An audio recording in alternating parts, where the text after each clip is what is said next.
Former President Goodluck Jonathan visits President Buhari at Aso Villa.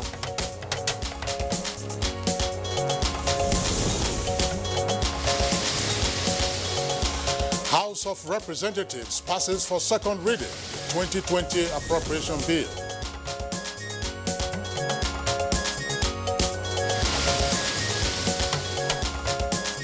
Minister of Labour and Productivity assures workers of amicable resolution on the issue of salary adjustment rising from new minimum wage.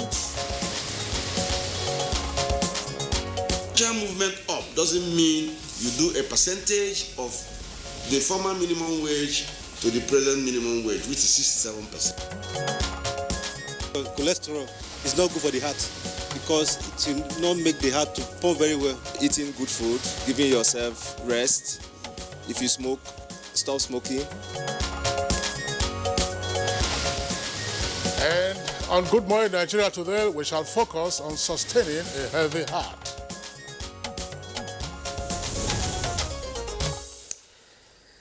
Now, the human heart beats 100,000 times a day, pushing 5,000 gallons of blood through the body every 24 hours. That's quite a lot. Amazing, Rhoda. Now, the heart also delivers oxygen and nutrient-rich blood to the tissues of the body and carries away the waste. Oh, yes, and that's amazing, too. Because the heart carries out all of this vital, work on the human body. Indeed, that's why medical experts say that the heart, which is a muscular organ located between the lungs in the middle compartment of the chest, that, of course, is the life of a human being. Because when it stops working, it's an obituary. And of course, that's sad. That's just like about the sad aspect of the role of the heart. And the capacity of the heart can also be slowed down when it's affected by any disease or streak of diseases. Well, heart disease is one of the leading causes of death worldwide, but researchers are continually looking for additional ways to help people cut back on the risk factors for heart disease in order to keep their hearts healthy. Well, it's been proven statistically that over 50% of the world population do not have perfectly healthy hearts. So how do we sustain a healthy heart?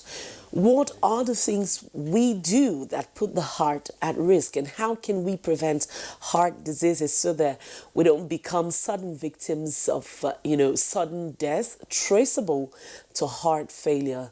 These are questions we hope our guests will prefer solutions to today. On today's edition, it's Friday's edition. It's the last for the week. It's Good Morning Nigeria, and I'm Rhoda Anonam. Thank you for joining us. And I'm Kingsley Osadolo, joining my colleague Rhoda to also welcome you to the program. We're broadcasting live on the network service of the Nigerian Television Authority. As usual, there will be the complimentary segments of the program. But for now, let's join our colleague Musbah Danwahab for the morning news. Good morning, Musbah. Very good morning, Kingsley. Welcome to Venice Beats of Good Morning Nigeria. President Muhammadu Buhari has promised to beam his administration's searchlight on the high cost of governance and a deliberate effort at weeding out all vestiges of corruption and other obstacles to national development. Receiving an audience, the Presidential Advisory Committee Against Corruption, the President tasked the members to come out with a more comprehensive plans of action towards totally eliminating the menace in the nation's body policy for consideration. Of course, I don't think part of the elite will ever trust you, no matter how close you are with them. And for you to accept this and therefore alienate yourself is a great sacrifice you make, which the government fully appreciates. What has been collected from public officers and others in terms of vehicles and other assets should be sold and put the money in the treasury. Let me see whoever can be courageous after this administration to go to government, take the money and send it back to somebody who has been dispossessed of his corrupt assets. President Muhammadu Buhari this Thursday granted audience to former Presidents Goodluck Ebele Jonathan. President Buhari and his guest, who spoke behind closed doors for about 10 minutes, did not make the outcome of the discussion public. And separately, President Muhammadu Buhari says Nigeria and Algeria have no option than to effectively collaborate and cooperate with each other for enhanced socio-economic benefits. This was while exchanging views with the Algerian ambassador to Nigeria, by Kassem Smaili, who called on him. And to the National Assembly, the Senate has once again observed that the money that will be realized from the amendment of the Deep Offshore and Inland Basin Product Sharing Contract Act will significantly fund the 2020 budget deficit. At Thursday's plenary, senators were particularly concerned about sources of funding the budget. We know that it might be difficult to achieve 100% implementation, yes, but let there be a significant improvement. Till we sit down very well and close all the loopholes. I know the Senate is working hard to look at ways to increase revenues. Mr. President, we need to unbundle NNPC if we have to make progress with funding our budgets. Thank you. It is till Tuesday next week when we'll continue with the debate. Thank you. Meanwhile, the need to be more innovative in revenue generation was central to the debates on the 2020 appropriation bill at the House of Representatives before its subsequent passage for second reading. I think there is a need for us to begin to think of turning our agricultural product to finished products. That is where the money is. Finance committee must at all times ensure that they expand and have a robust and vigorous oversight function with the Ministry of Finance so as to track down those revenues. The diversification of the economy, either towards agriculture, we can see right now that the policy of closing the border for a while is yielding now. From manufacturing to agriculture to mining, unemployment, they all revolve around the power sector. The Minister of Labour and Productivity, Chris Ngige, has assured workers of amicable resolution of the issue of consequential salary adjustment arising from the new Minimum Wage Act.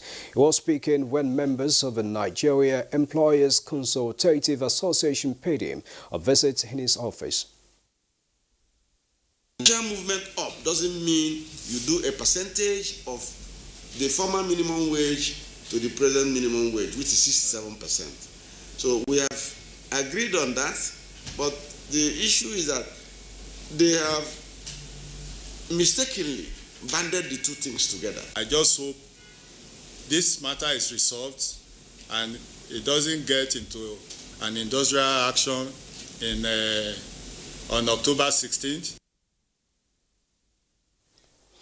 In line with President Muhammadu Buhari's approval for the repositioning of the National Broadcasting Commission to operate optimally without political interference in exercising its duties and sustain its neutrality, Information and Culture Minister Lai Mohammed has inaugurated a 7-man committee to work out modalities to reform the commission. To implement the recommendations of the committee on the NBC reforms as approved by His Excellency President Muhammadu Buhari, to immediately commence work on all statutory, legal and regulatory framework for further legislative action on the review of the NBC Act by the National Assembly, to immediately assess and propose equipment, materials and training needed to make the NBC a modern and well-positioned regulator. To liaise with relevant agencies to ensure the provision of the manpower needs of the Commission to enable it to function optimally. to work out the modalities for a competitive and reasonable salaries, wages, and other welfare needs of the staff of the Commission. And those are the top stories in the news this morning. Join us subsequently in the day for more. Meanwhile, what do you need to do to maintain a healthy heart? Kingsley and Rhoda will take you through after this break. Good morning.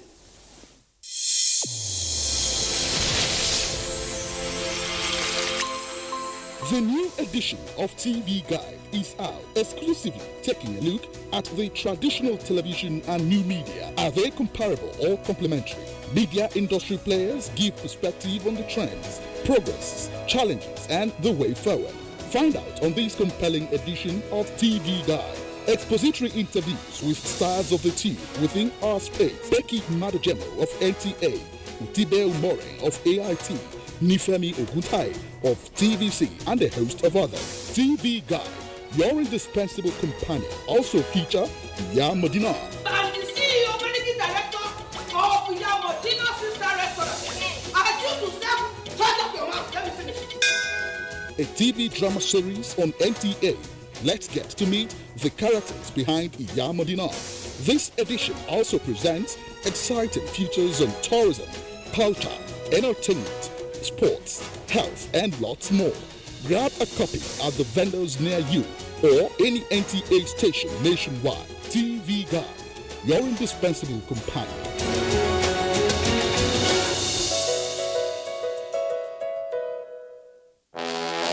Hey, bro, what's up, man?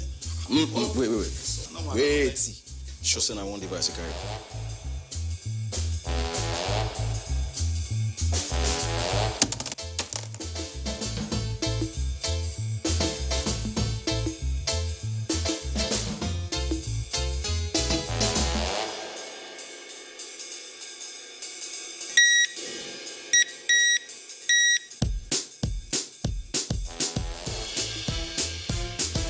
Enjoy more data than before on Airtel Home Broadband. Get up to 160 gigabytes on routers with 25,000 Naira and 55 gigabytes on Airtel MiFis with 12,000 Naira.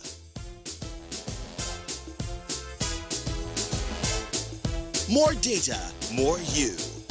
Reliable home broadband by Airtel, the smartphone network.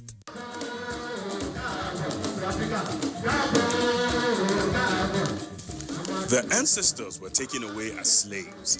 Now they return as kings and queens on a pilgrimage back to the motherland.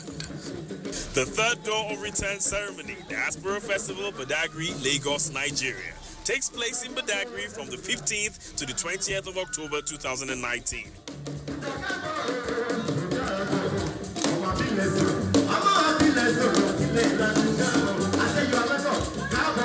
For details on participation and sponsorship, contact the following.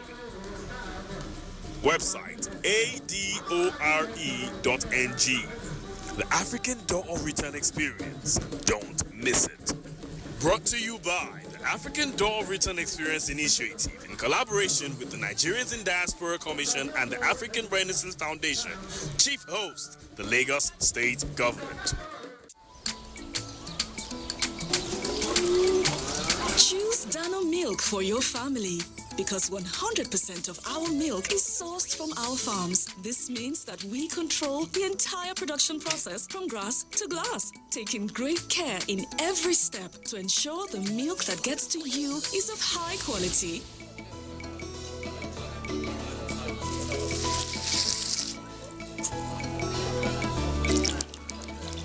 Great tasting and enriched with essential nutrients that are great for your family.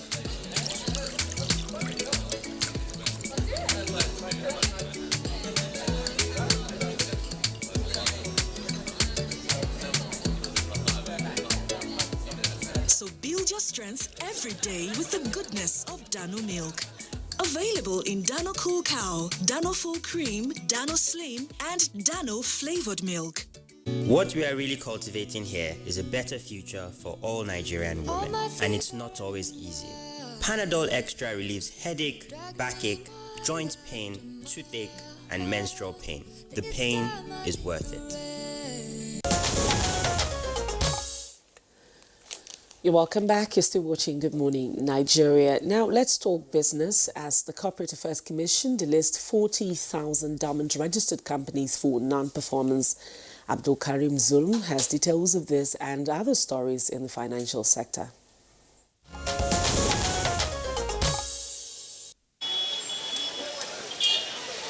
The federal government has expressed satisfaction with the feedbacks from the beneficiaries of its social investment programs across the federation.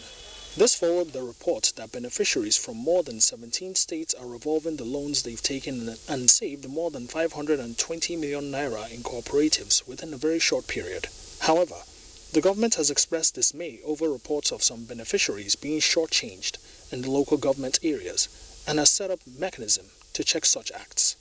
Federal government with support from the World Bank. They've actually been doing a lot, but they discovered along the line that some of the funds that were supposed to go into the end beneficiaries reached there, but is not being used for what it was being used for. So they looked at it and said it would be important to call on third eye, an independent entity that is not government, that is not the community, to also come and help, to watch, to ensure that things go the right way. You know, trying to give the government a bad name. So there are all kinds of random things happening because we are doing things differently now.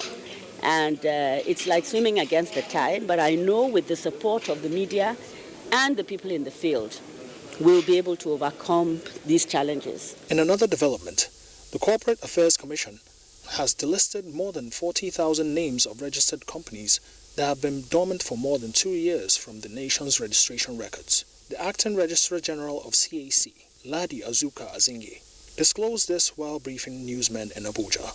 She said apart from paying workers 1 billion naira outstanding salary arrears, as a result of the 9% increment in 2013, the management also paid over 400 million naira pension arrears, which had lingered for over 2 years, adding that the Commission has also implemented the business incentive strategy, under which cost of registration of business was reduced by 50% to enable micro, small, and medium enterprises formalize their businesses, adding that a total of 244,428 business names have been registered within the last 2 years. And next is the closing figures of trades on the floor of the Nigerian Stock Exchange, which depreciated by minus 0.06% after the day's session on 10th of October 2019.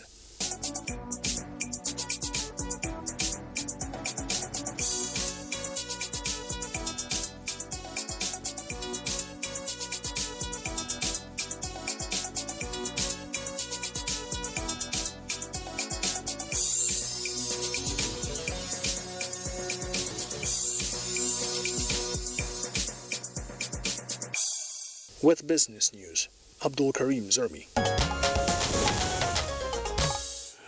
Hey, thanks, Abdul Karim Zurmi, for the business package. Next for us, we'll take a look at the front pages of the papers that we have this morning.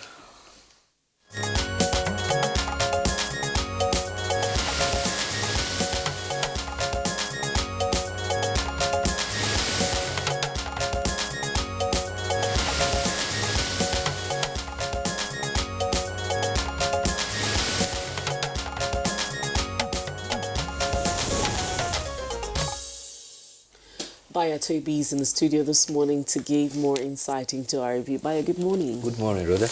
Good morning, Kinsley. Good morning, Nigeria. All right, Baya, good to see you.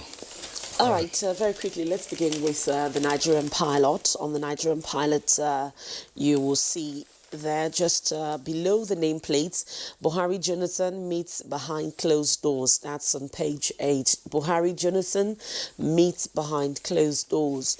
1 killed in another Abuja kidnap case, 3 others abducted. That's on page 7 on the Nigerian pilot this morning. The big story on the Nigerian pilot is federal government recovers 1 trillion naira loot. FG recovers 1 trillion naira loot, says past administration lost 400 billion naira annually on fake fuel subsidy. Admits corruption still persists but low. Accuses 8th National Assembly of hindering anti-graft war. Will weed out remnants of corruption anywhere, says Buhari. Those are the writers to that lead story, and it's on page 8 of the Nigerian Pilot. Now let's go below the picture story. And that was what I read earlier. That's the picture of former President Goodluck Jonathan and President Buhari yesterday during a closed-door meeting. Below the picture story, 2020 budget, Senate doubts 8.155 trillion naira revenue targets. Senate doubts that. That's on page 8. And let's look at more stories on the future of the paper. CBN issues new regulations to strengthen payment system. That's on page 39. Page 5, Ekiti to castrate rapist. And graft war, CGN calls for petition against corrupt judges. 3,000 prisoners enrolled for university education in Noun. That's on page 5. All right, Kingsley, let's see what you have. All right, I had Blueprint newspaper. Below the nameplate, military veterans can do more for Nigeria. It's attributed to Oloni Shakin, who is the Chief of Defense Staff. Details on page 6. 18,608 Nigerians commit suicide annually, and that's according to the WHO, World Health Organization. And earpiece there beside the nameplate, federal government and Chinese firm signed $3.9 billion Abuja Itakpe railway contract. An expert urges federal government and northern governors to establish Amajiri education agencies. Lead story, Buhari to Anti-Graft Committee, that is the Presidential Advisory Committee on Corruption.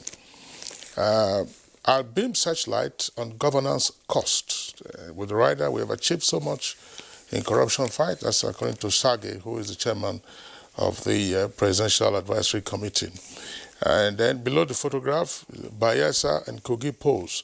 INEC boss asks electoral officers not to owe ad hoc staff. Stiffer penalties for broadcasting code violators. Details can be found on page 5. And federal government demands $62 billion from oil majors for past profits. Ben Poli, that's Benway Polytechnic lecturer, arraigned for raping minor Ochanya to death. Details on page 14. Government abduct Kaduna College principal. Details on page 7. Bio. Well, let's start with the statement issuing from the fight against corruption. President Muhammadu Buhari says that the cost of governance in the country is to be looked into. This is because he says that with the aim of blocking all loopholes that allow corruption to thrive. He was speaking at the meeting with Professor Ise Sagi-led Presidential Advisory Committee Against Corruption. The President thanked the committee members for the big sacrifice they made in the service of our nation.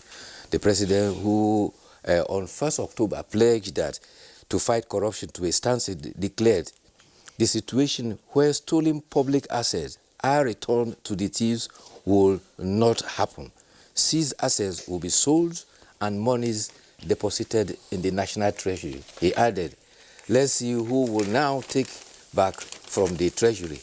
The President is alluding to what happened during the earlier days in the military administration, where seized property by the military eventually found their way back to their owners. There were instances, for instance, where a federal commissioner had about 26 cinemas seized from him and other property, as well as during the era of the low profile, when exotic cars were impounded, eventually they all found their way back to the owners. Professor Ise Sagi harped on the fact that corruption was fighting back during the time, describing the 8th National Assembly as the embodiment of obstacle, the fight against corruption. He said, in fact, the 8th Assembly sometimes shut down the Senate in support and rally for a peer of them when he was facing corruption charges.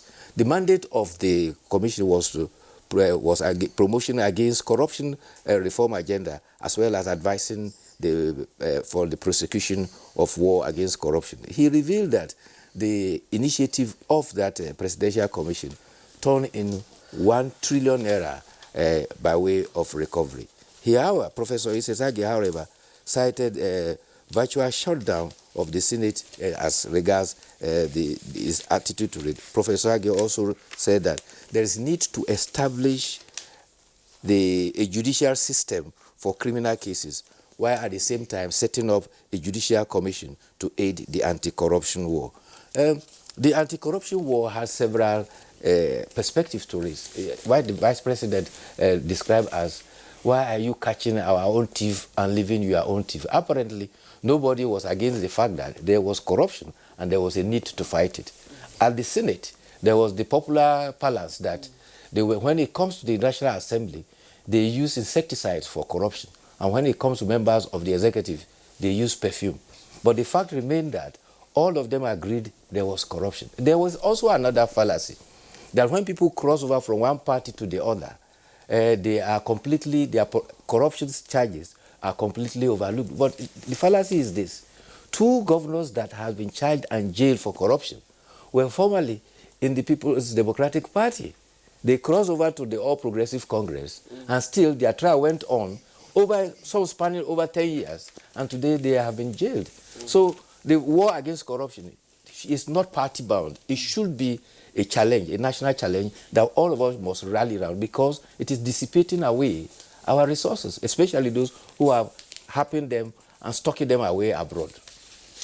All right, Maya, let's quickly take a look at our editorial for today. Our editorial is on the blueprint. It's on page 12 of the blueprint, and it's on Nigeria's mental health challenge. And the global community just yesterday observed the World Mental Health Day. The day is set aside annually to draw attention of governments and health caregivers to the need to seriously address the challenges faced by people who are mentally ill. Well, statistics by the World Health Organization revealed that about over 300 million people are affected by all manner of mental disorder. The World Health Organization reveals that 1 out of every 6 African suffers from mental ailment. Well, this editorial is based on the fact that the world celebrated the World Medical Day, and the emphasis this time around is on mental health. And the statistics are very alarming. Apart from the fact that about 18,600 people are said to commit suicide, which is a byproduct of some of the mental challenges, is not only the alarm. The other alarm is that the paper is citing that 60 million Nigerians suffer from one mental health or the other. But the basic norm here is that it's not everybody who suffers mental health that is a lunatic. People who are in depression, who suffer other medical challenges that relate to the brain are not necessarily mad, but they require attention. But the challenge in our society is that most often than not, it is seen as a stigma. Rather than taking people for early treatment, people hide it until when it becomes a serious psychotic case and beyond redemption. However, the editorial is also pointing to the preponderance among the youth who have taken hard drugs, who are now beginning to manifest challenges of madness and psychiatry. And they also have emphasized that during the colonial era, there were asylums all over the country that was taking care of it. These have all disappeared, and that's why you find some of them in big cities. You have people who have mental challenges roaming the city, and they're saying that we need to do something to help them, and they should bring back the asylum system, and also increase the low population of experts in psychiatry that is within our medical professional cycles. All right, thank you very much.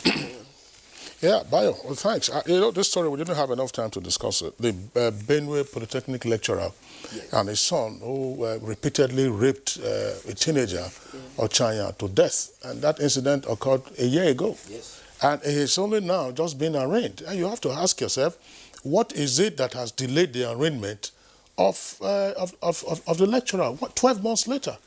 These are instances. And the case has not been adjourned again till November. These are the instances that sometimes make people lose confidence in particularly in the prosecution system. Okay, look at the alleged kidnapper, Evans. Evans shot, yes. Yes.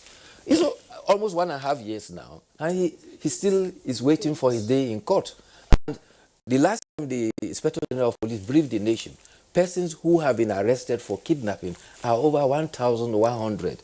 Similarly, armed robbers, so many of them. When are they going to have their days in court? This sad story happens, and the poor girl died. A father who was supposed to be like a stepfather and a son were jointly raping the girl until the girl died. So something has to be done about it. It's very sad. And particularly in the Ekiti State yesterday, they were reviewing the law about violence against women. And the Attorney General and Commissioner of Justice suggested that probably they should consider medical castration of convicted rapists. Yes, but this is a case of murder, yes. You know, and of course rape is also there. There are 4-count charge for which he's now standing. His son, who was an accomplice, is said to be at large. But why did it take 1 year? That is the issue. I think the Benue State Judiciary, the Benue State Attorney General, or the DPP, if there was no Attorney General, ought to have a proper explanation for all of this. Or were the courts in Benue on strike? So this is part of what happens when there is lethargy in prosecution. First of all, the witnesses might no longer, all the witnesses might not be available. Sometimes the evidence would have also been tampered with, not necessarily in this case, but in some cases. It takes 1 year for a matter as serious as this nature. And sadly, it's the same pattern with all rape cases. Yes. All right, Bayo, thank you very much for being around. Thank you too. We hope you enjoy your weekend. See you on Monday.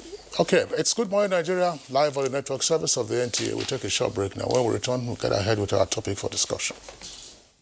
Honorable Minister of Information and Culture, Alhaji Lai Mohammed, cordially invites members of the general public to a special town hall meeting on security. Date, Tuesday 15th October 2019. Time, 10 a.m. Venue, Katsina State Local Government Commission Conference Room, Kaito Road, opposite State House of Assembly, Katsina State. Deaconess Grace Isu Gekwe, Permanent Secretary, Federal Ministry of Information and Culture. Announcer.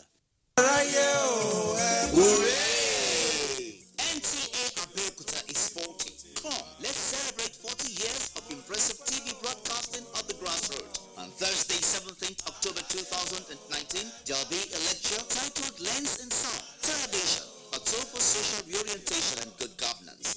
Guest lecturer, Professor Oluyemisi Oluremi Obiladi, Professor of Education and Women's Studies, Obafemi Awolowo University. Special guest of honor, His Excellency, Prince Dapo Abiodun, Governor of Ogun State. Royal Father of the Day, His Royal Majesty, Oba Adedotun Aremu Gbadebo, the Alake and Paramount Ruler of Egbaland. Chairman of the occasion, Chief Olatunde Anyela Abudu, Mayegun of Egbaland. Chief Host, Malam Yakubu Ibn Mohammed, Director General, NCA. Other activities lined up for the occasion include an array of awards to distinguished entities held to walk on Saturday, 12th October 2019, while a novelty match comes up on Tuesday, 15th October 2019 at MKO Abiola Stadium. Come, celebrate 40 years of impressive television at the grassroots with us and take NCA Abeokuta to the next level.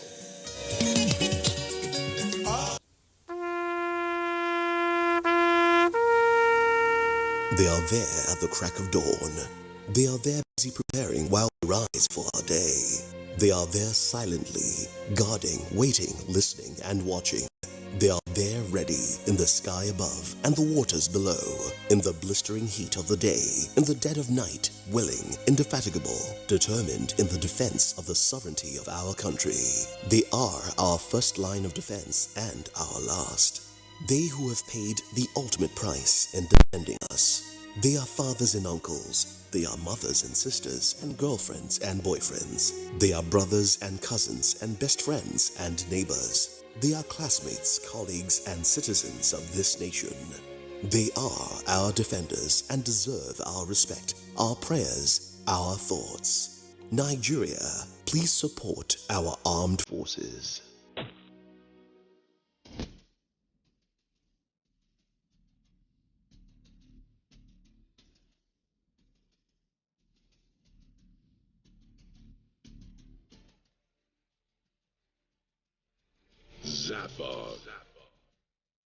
An award that has succeeded to pool a galaxy of stars from the north, south, east to the west, and central Africa, and also those that are domiciled beyond the shores of Africa under one roof.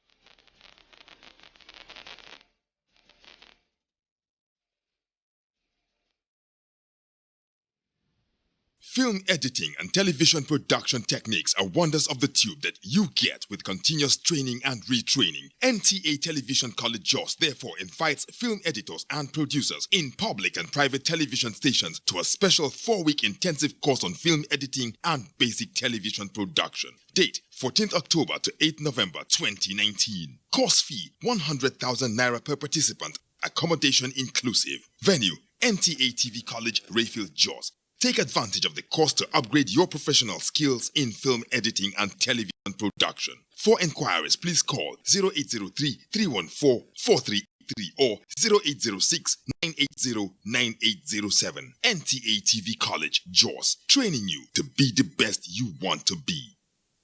Thank you. Thank you, sir. Please, did you hear that? Of course I did. That is village master tune. Eh? So, Auntie Amebo was not gossiping then? Village master is celebrating 50 years. 50? Already? Wait, you mean people have been watching Village Master since 1968? How time flies. I have retired, but not tired. And now 50 years now. So because of that, we won't get big party. New date, now 28th to 29th October 2019. Me, I'm a body invite you now. And my belly just is sweet. Because I don't say all those people they drink my palmy. Then go come drink the togo again. And me, radio jam, they call you now. They could not forget it.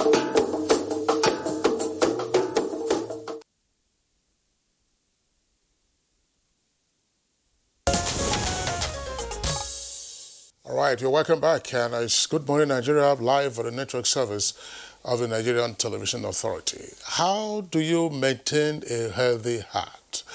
Before we bring in our experts to give us their views, let's find out what the view is on the street. And this is put together by our correspondent, Oyemi Ajayi.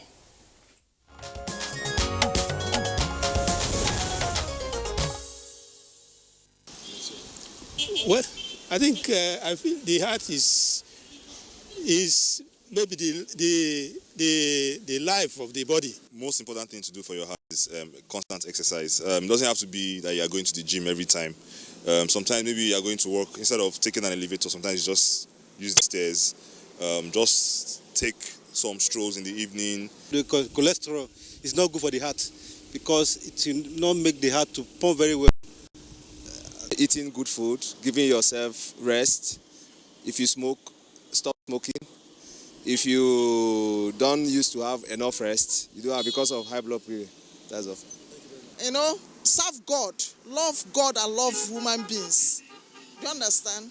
Don't overstress yourself and think, as in kind of pressurize yourself so that you can escape the heart attack and other things. Because if you think so hard, as in you carry something that is overpower you, it can bring some heart attack to you. So you need to calm down, follow life jejely. You get it, you thank God. You didn't get it, you followed everything jejely.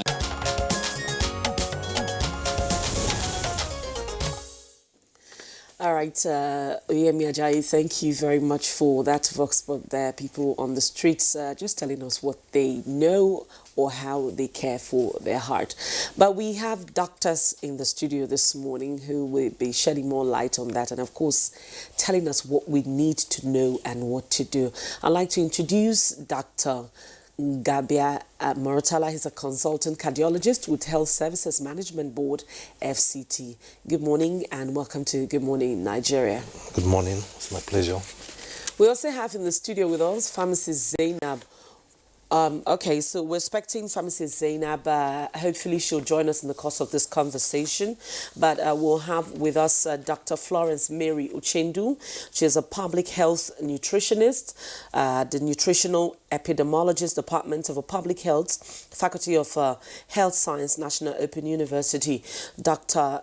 Uchendu, thank you very much for coming on the program. Thank you, ma'am, for inviting me to the program. All right, so let's begin the conversation with the two guests who are right here with us in the studios. Dr. Ngabia, tell us, I mean, everybody, we all are here because we have a heart in the first instance, but how important is the heart to a human body and therefore a human being? Okay, thank you very much. I must say that it's quite an interesting topic that we have this morning.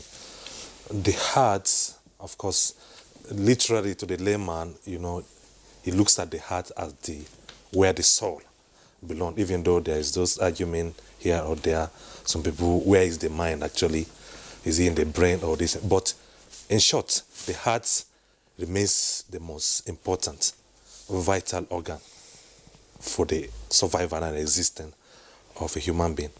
If you stop the heart for a few minutes, the whole system is gone, because blood supply to the vital organs, the brain, the kidneys, will not be sustained.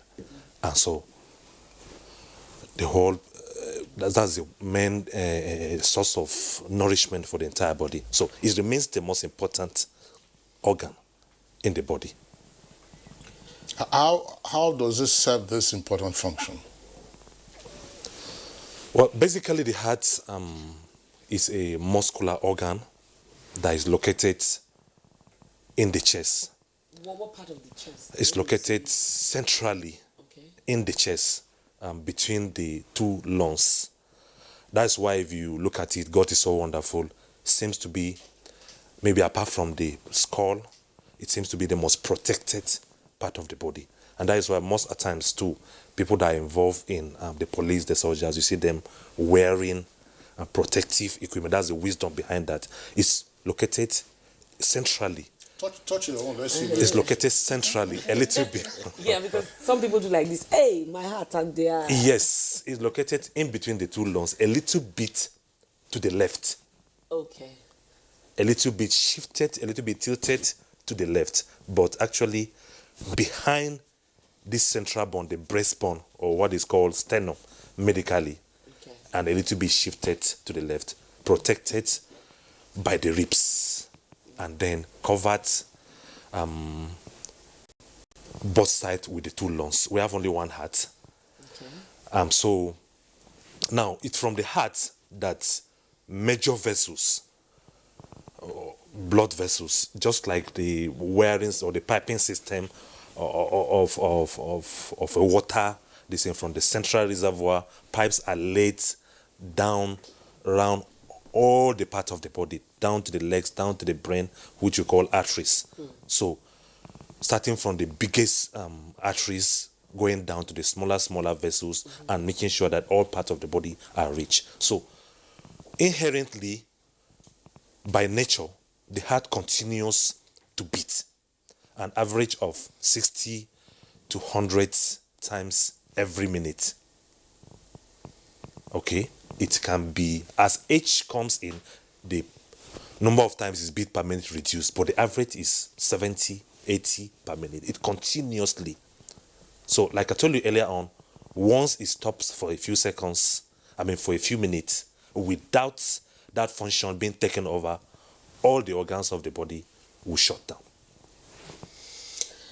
It's like NEPA has taken light. Just like NEPA has taken light. In fact, if you look at it, there's a NEPA component, that's the electrical component of the heart system, and then the mechanical.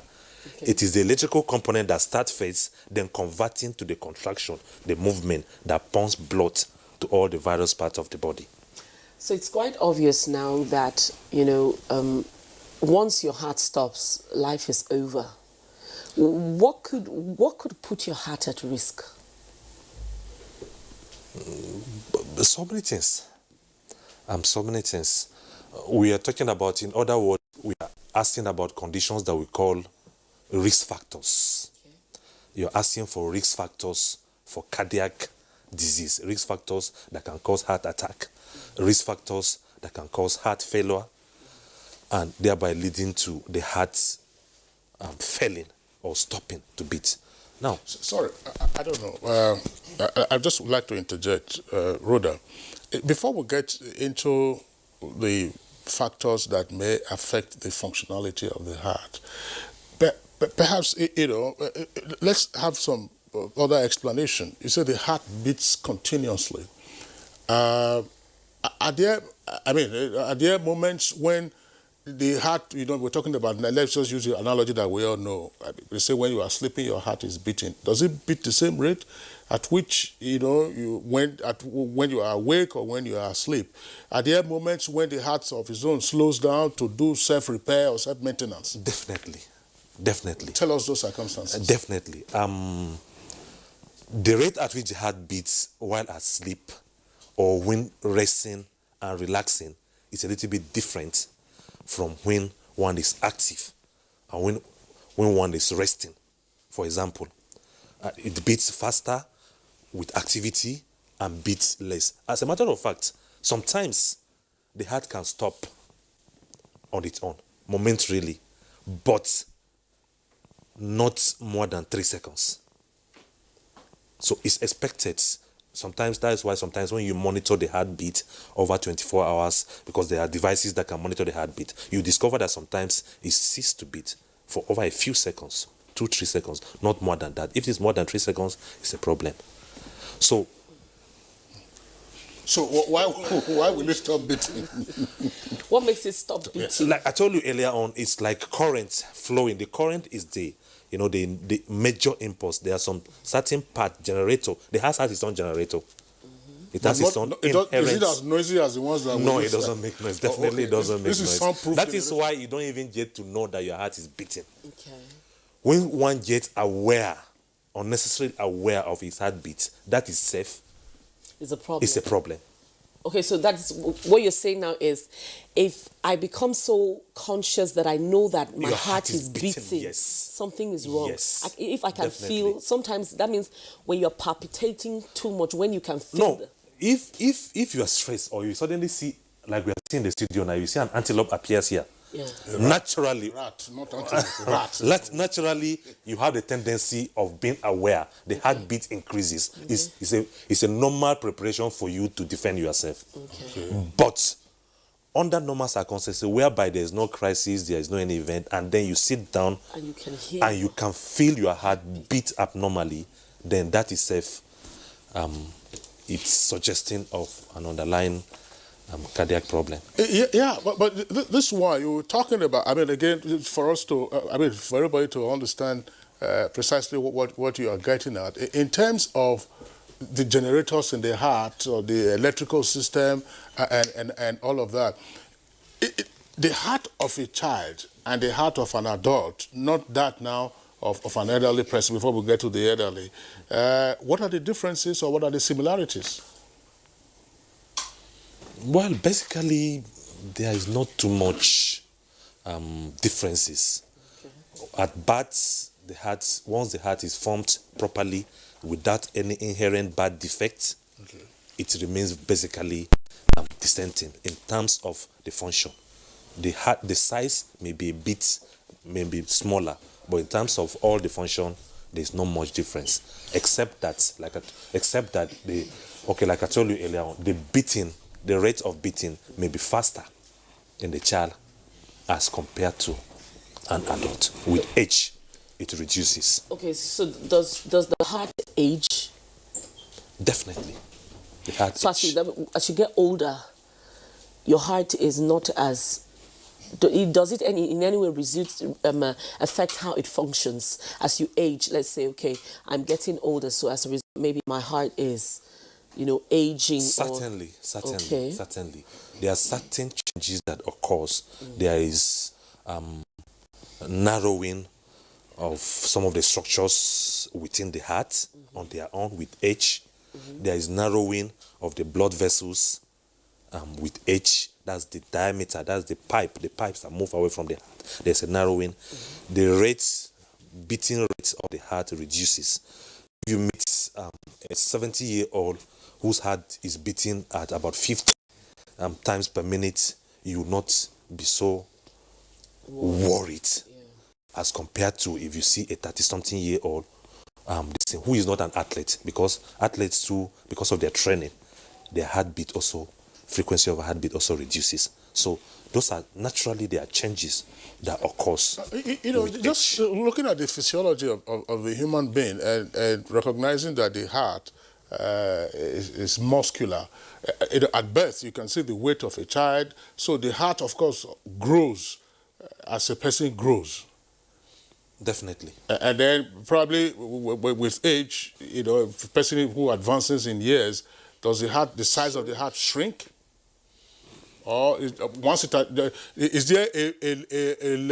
is there an age or a point at which the heart stops growing in terms of size? Is it when the cavity has been sufficiently formed to accommodate it? Because you hear of some persons say that they have an enlarged heart. I mean, I'm sure those are diseases and so on and so forth. Yes. Of course, all organs in the body, not only the heart, all organs in the body increase in size with age. Some have their own, like some will stop growing by 12 years. Okay. Some will, like the bones will grow till 21, 22. You know, some will stop growing by 16. So, of course, yes, but at about 21, 22, we expect all organs to have fully reached their adult size. Does Dr. Uchendu will come to you very shortly. We just want Dr. Ngabia to lay a foundation. Does your weight have anything to do with the size of your heart? Yes, every organ in the body has a range.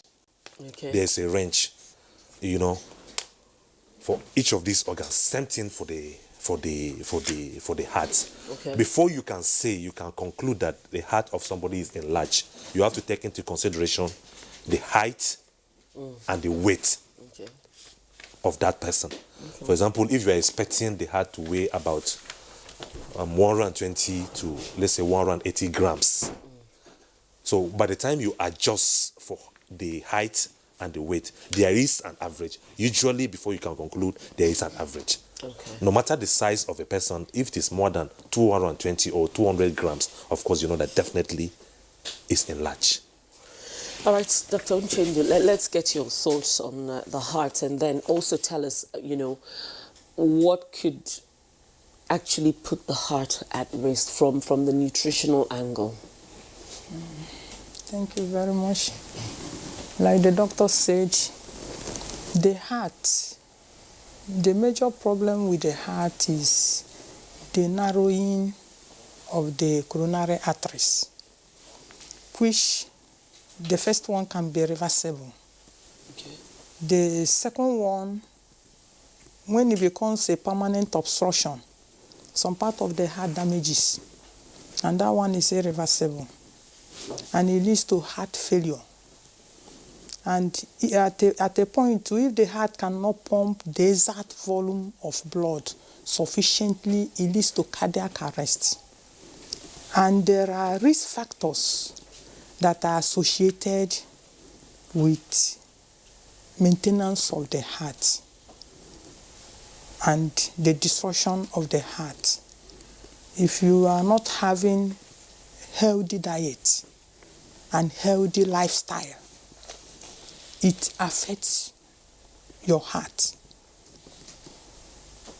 From the nutritional point of view, the risk factors that can affect the heart cause the narrowing of the coronary arteries are foods that are not plant-based. If one is consuming foods that are not plant-based, or foods that are high in cholesterol, saturated fats, or one these days you find out that many of us do sedentary work.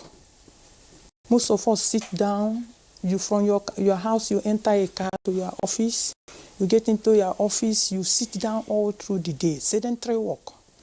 You don't have good exercise, and you don't maintain healthy lifestyle. There are some of us, we move from the office to one eatery point. We eat nkwobi, we drink alcohol, smoking, and this is on a daily basis. Some men, sorry to say that, on a daily basis, you find out joints where people gather on a daily basis. Every evening, they are there. And they are eating in the name of enjoyment. So you find out that this thing, smoking alcohol, excessive consumption of alcohol, they put the heart at risk of narrowing of the coronary arteries. Okay.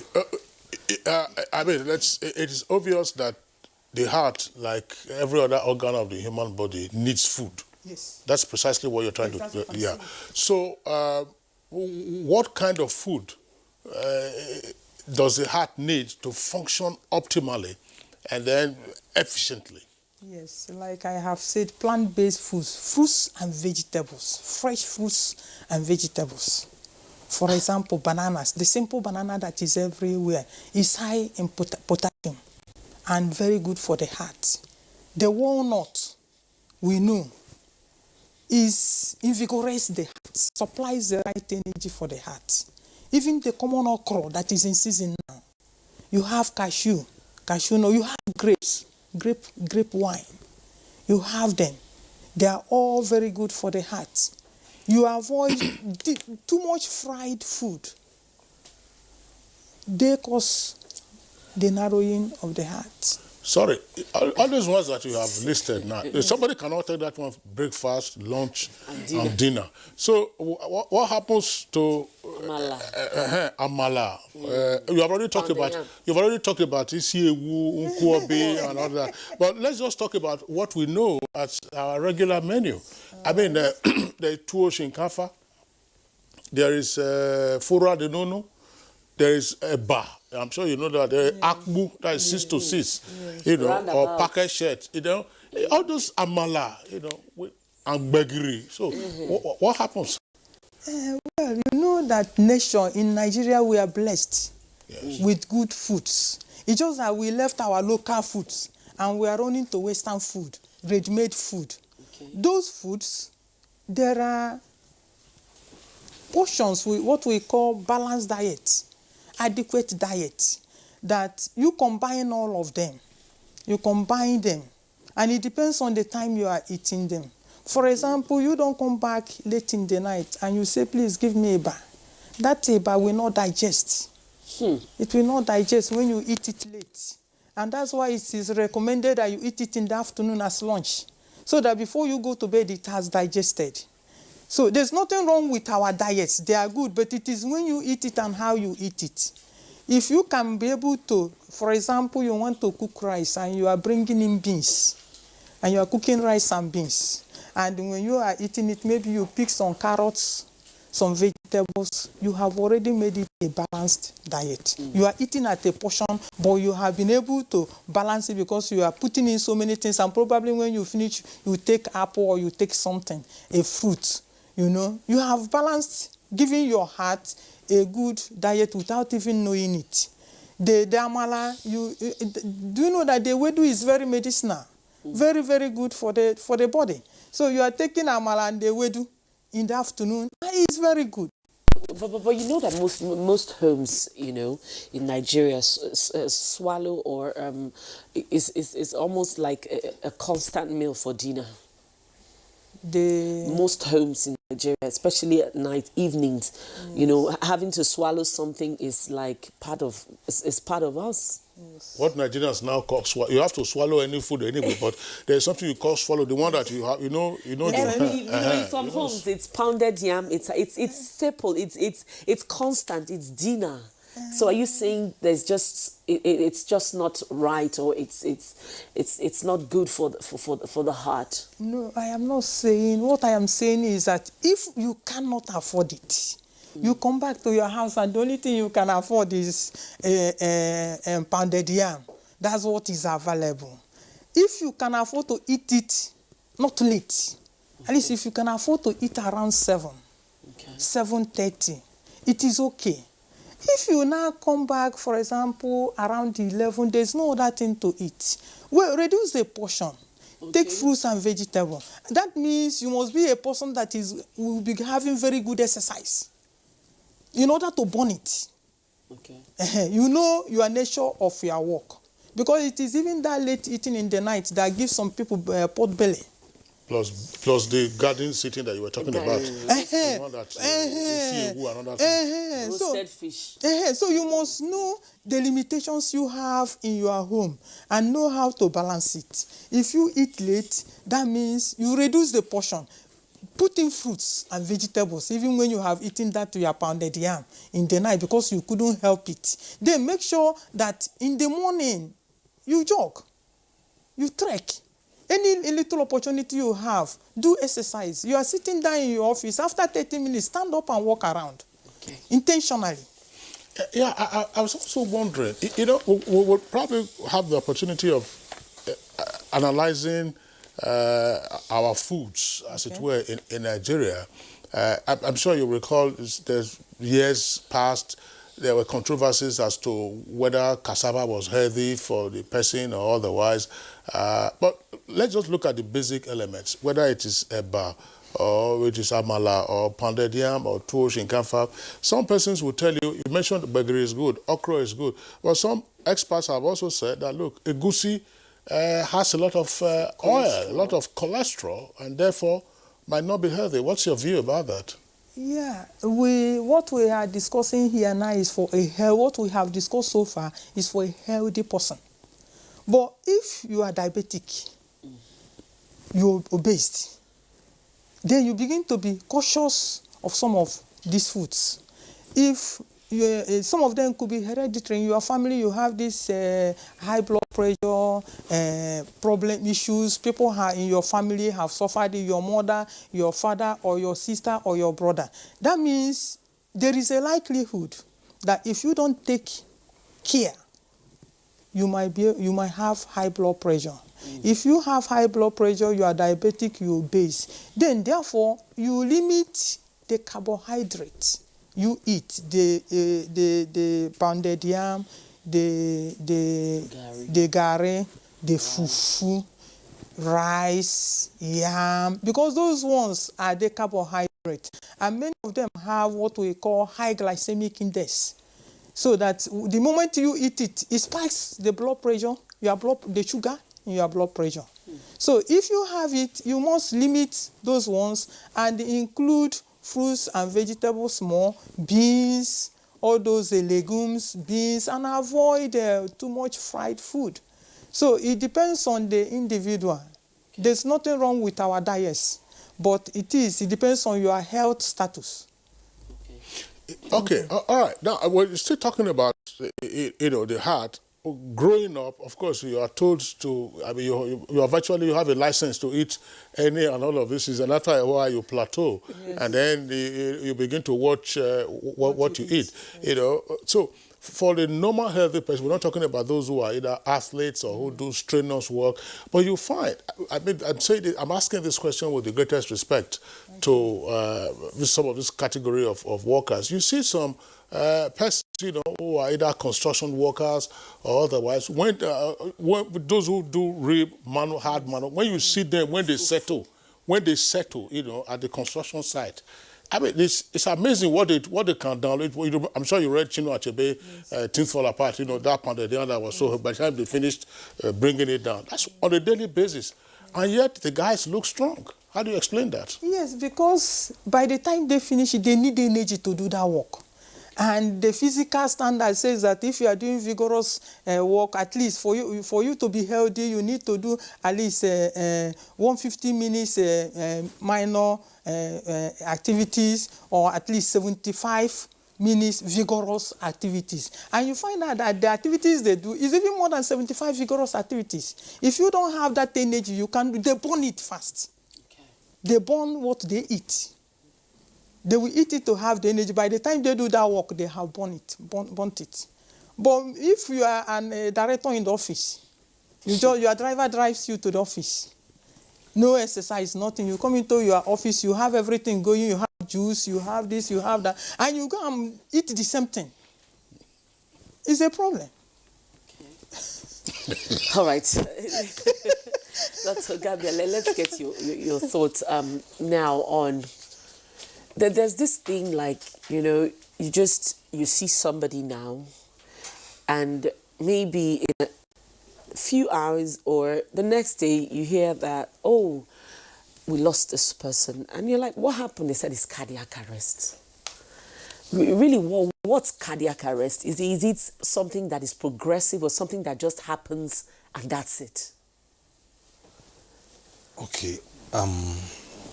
Talking about cardiac arrest and sudden cardiac death, basically, for somebody who 30 minutes, 1 hour before the event was apparently okay.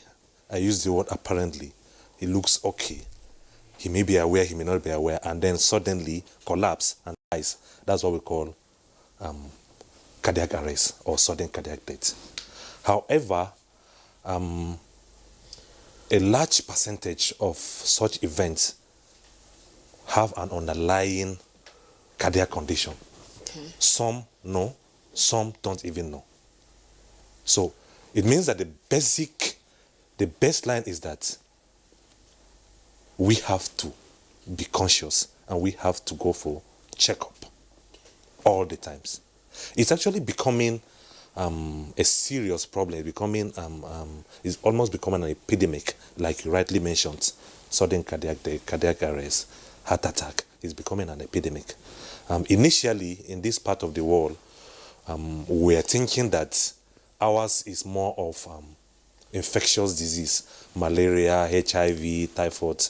But what we are discovering now is that we're having what is called the double jeopardy. In the sense that we've not finished with those infectious disease, and then cardiovascular disease, cardiac hypertension, diabetes, cardiac arrest are also coming at alarming rate.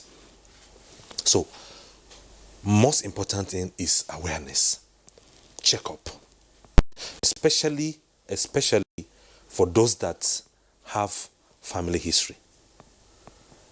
Especially for those that have family history. Initially, we give an allowance. Okay, wait until you are 35, until you are 40. But what we are discovering now again is that at 25, at 30, these conditions are coming. So, if there is family history, we should be conscious right from 20. Right from 25. In fact, actually, for those that have history, there is what is called primordial prevention. When you say history, what do you mean? Family history. When you say family history, like, you've had someone who had a heart attack, or you have someone who has certain ailments already. Either the parents or siblings have hypertension. Okay. The siblings have diabetes. Okay. The siblings have had stroke. Okay. One of the siblings or parents have had stroke. Okay. One of the siblings or parents have had a heart attack. Okay. One of the siblings or parents have collapsed before, diabetes. So that is history. That is family history. That puts the person at a greater distance. Generally, it's for everybody to be conscious. She's talk about diet. And then, of course, anytime there is opportunity, let's get our blood pressure measured, check our sugar, do the basic things that we know that puts the heart at increased risk of some of these conditions we're talking about. The conditions we just talked about, Dr. Ngabe, considering the centrality of the heart, what are those common ailments that are related to the heart, or that issue from the heart? We know that hypertension is there, stroke is there, but just give us as an expert, what are those diseases that can arise as a result of a malfunctioning or otherwise defective heart? Quite a number of them, but the commonest still remains hypertension. Okay, I want to get what Kingsley is saying here, that if, for example, I want to know, okay, my heart is there any signal, is there any ailment that can come up? I'm not talking about symptoms yet. Okay. I'm just saying, first, before we get into the symptoms, just to say that from the heart, these are the kinds of diseases or the kinds of conditions that may arise from a malfunctioning or otherwise defective heart. Yes. Yeah. Before we get into the symptoms. Quite a lot of them, yes. I talked about hypertension. Sometimes there can be infection in the valves of the heart. This happen quite at early age. We call it rheumatic heart disease. It's quite common in developing world. It's less in the developed world. And then we have cardiac conditions that people are born with. A hole in the heart, one of the arteries of the heart is missing. Instead of the heart having 2 chambers, it's having 4 chambers, it's having 2 or 3. You know, those are what they call congenital heart disease. They are also quite common.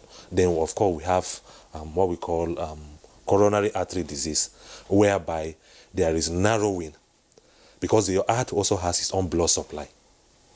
So the coronary arteries are the one that supply the heart. It supplies other organs, it also supplies itself. So if there is narrowing of those vessels, that's actually the cause of heart attack.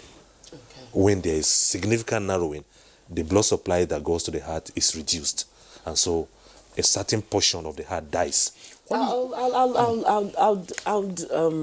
ask you a question. We'll take a break now, but I'll ask you a question when we come back as to, you know, sometimes when you see people who have kidney failure, you see that their body begins to retain fluid.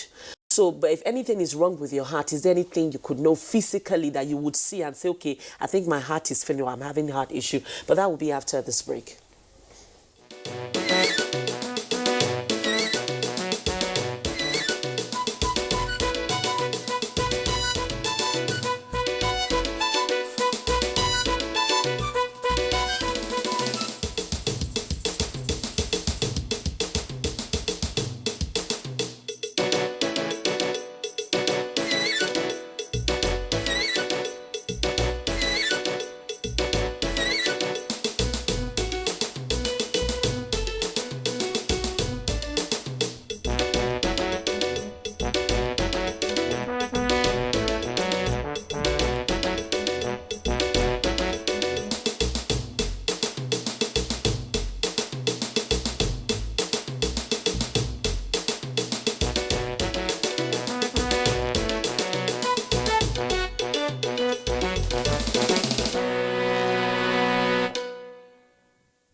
For more than 10 years, NTA Educational Television has continued to champion the discovery of young scientists and artists across the country.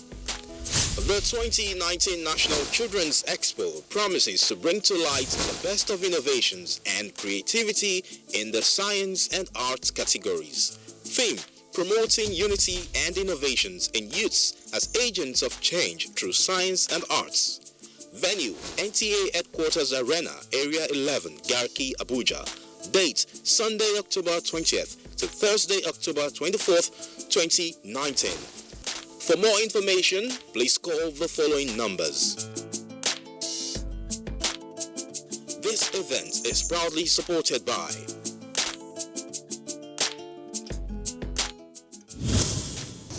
NTA ETV, promoting learning.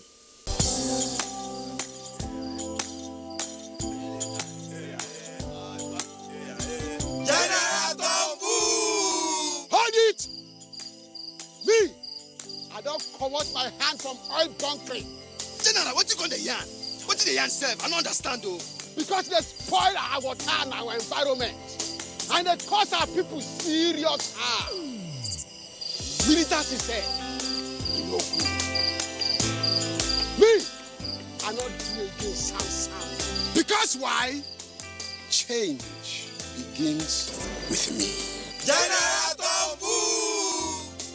This message is brought to you by the National Orientation Agency in conjunction with the Federal Ministry of Information and Culture.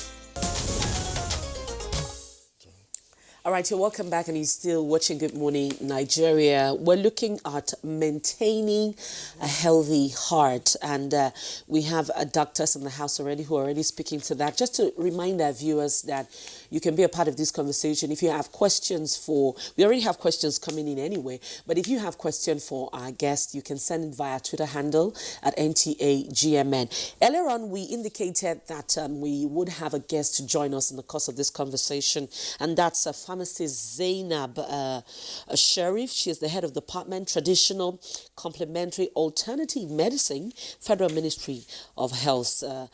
Dr. Pharmacist Sharif, thank you very much for coming on the program. Thank you. You know I'm always at home. Of course, definitely. It's always good to have you with us whenever, we have you in the studio. But then I was asking Dr. Ngabia earlier a question before we went on the break.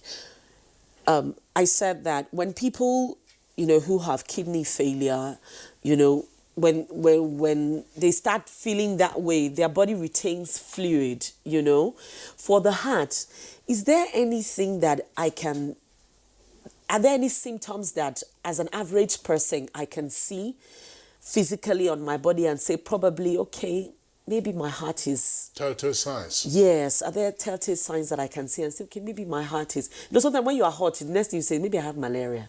Or maybe, is there anything symptoms you can see and say, okay, maybe my heart... Yes, there are symptoms of cardiac conditions, heart disease. If a person gets easily tired, easy fatigue, especially most cardiac heart conditions are more pronounced with activity. With activity. If a person wants to take a walk, for example, from the studio here to the jet, and he will have to sit down and rest, then he has to, it's a telltale sign. In fact, it's a very major indicator that he has a heart condition. It's exertional, easy fatigue, tiredness. I talked earlier about being aware of the heartbeat. That's what we call palpitation. That's what we call palpitation. And then, of course, chest pain. Chest pain. Left-sided chest pain, actually. I don't want to talk about chest pain because there are many other conditions that can give, and actually the commonest cause of chest pain is not heart, because that is why you sit down in the clinic, you discover that many people are coming chest pain. In the end, you discover that it's not the same, but chest pain, and especially like I told you earlier on, if it is with exertion, you try to jog and then the pain comes, then that is specific. Hold on, please. Let me get that right. Like you're joking. Jogging. Yeah, jogging.